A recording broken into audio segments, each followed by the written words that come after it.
We are at F3 with Nate Johnson, founder and CEO at GLS Inc. Nate, you look better in person, even better in person than you do in a little digital square box. Yeah, well, I appreciate that. So good to know. Good to know. Nothing better than hearing Jake breaks. Nothing better than hearing Jake breaks. Appreciate you having me on, Dooner. Guys are weird. We find sticks. We like to pick up big sticks. We like the sound of Jake breaks. We don't like to carry umbrellas. There's a lot of like little weird nuances about some of us. Hey, how was F3? Did you have a good time there? I saw you were very social. You're all over the place. You're posting a lot of pictures online. Did you have a good time? Yeah, it was a great time. You know, I originally was coming in thinking conference. And then Grace Sharkey posted something out saying, you know, this is a festival, which I took that to heart and turned it around and said, let's go and celebrate the industry. Let's take it that direction. And so I walked in looking at it from a different angle, and I've been to a ton of conferences this year. I just came in thinking I'm with a ton of friends. I know everyone here. Let's take it and look at it as a cap to the end of the conference season for me, especially. It is the last event for me for the year, and had a great time. You know, I go to F3 for three particular reasons. I want to see the rapid fire demos. I want to build our vendor relationships between GLCS and pretty much everyone at F3. And then, you know, any future networking, you know, we're taking a larger social media footprint this year. We just started a podcast, amongst many other things. So I checked all those boxes, and then I was extremely surprised on how much more we were able to accomplish this year.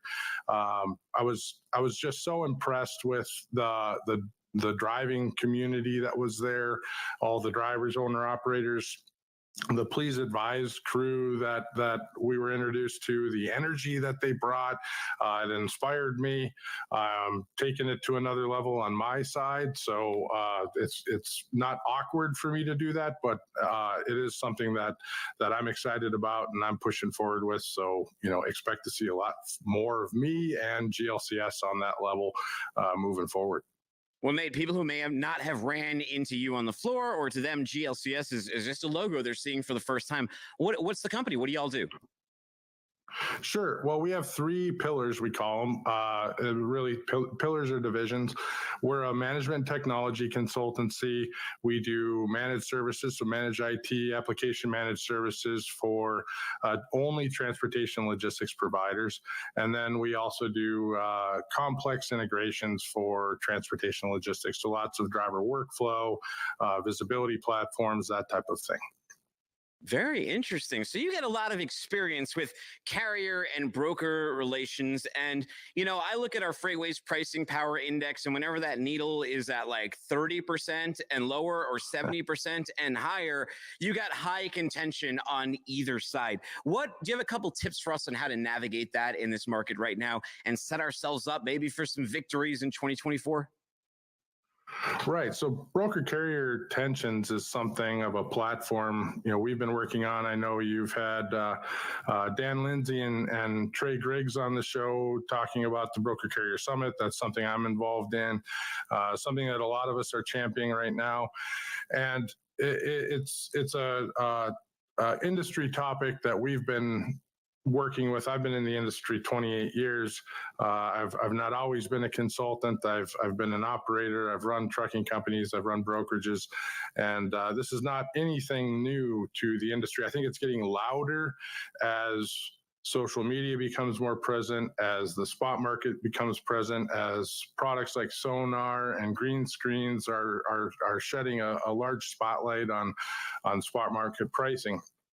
Also, throughout the pandemic, we had so many companies come into the industry that are simply only running spot market freight, and they really don't have sales teams, so they're working only on spot market freight, and that created this huge tension with so many extra trucks that have flooded the industry right now. So the broker carrier tension is at a all-time high right now, where it may not have been previously, even though it's existed my entire career.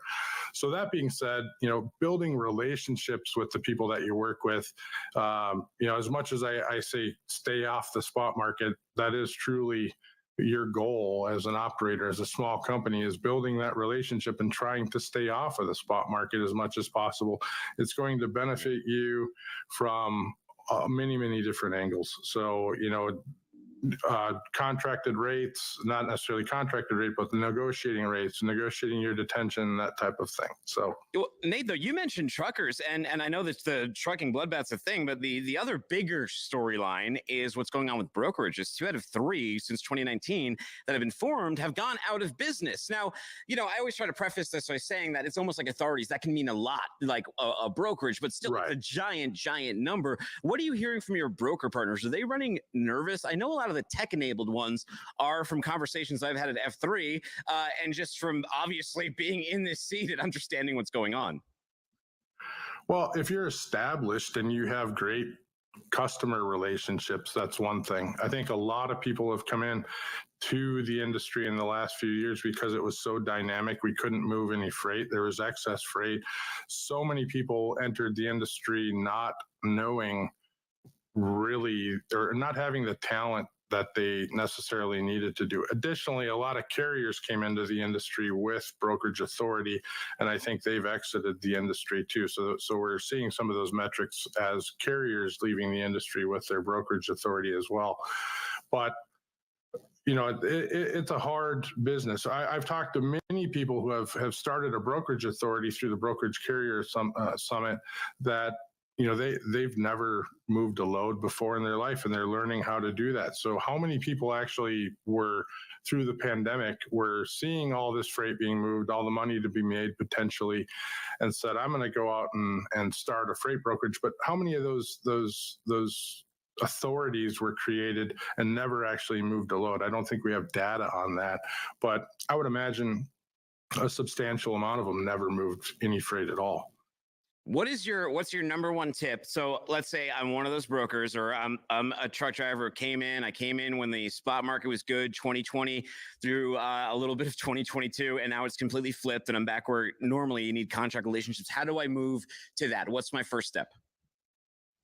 First step is quit running everywhere. So as far as if you're a driver, if you're a single owner operator, have a couple of trucks, do not run anywhere and everywhere. Find lanes that are the right amount of utilization of your truck. If you like running 550 miles a day, then look at 550 miles, 1,100 miles, that type of thing, and figure out where that operates for you based on your domicile, and build relationships with brokers in that space. If you can find shippers, that's the ideal spot. But in studying the owner operator, the way that I have, I used to be an owner operator. I started driving back in the mid 90s. That's how I got into the industry. So I understand the point. And I've owned my own trucking company as well. So I understand the battle firsthand. But the main point is lane saturation. Whether you have 1 truck or 5 trucks or 500 trucks, these are all things that we tell our customers. But from a single truck operator, stay in your lane, develop relationships in your lane, work with the same people in your lane. Your revenue will go up. Your operating will go up. You'll understand how to control your costs. Not if you're a single owner operator, a 5 truck fleet, whatever the case may be. Not only should you be worried about top line revenue, but your job is to control every cost that you have and lower it as much as you possibly can as well. If you operate within a single lane or multiple lanes, call it 2, 3, you can do that. If you go to Kingdom Come, you are now creating variables that you don't always understand, and that increase your costs. Good enough. I like it. How do people reach out and find you to talk more? Sure. GLCS.net. My email address is njohnson@glcs.net.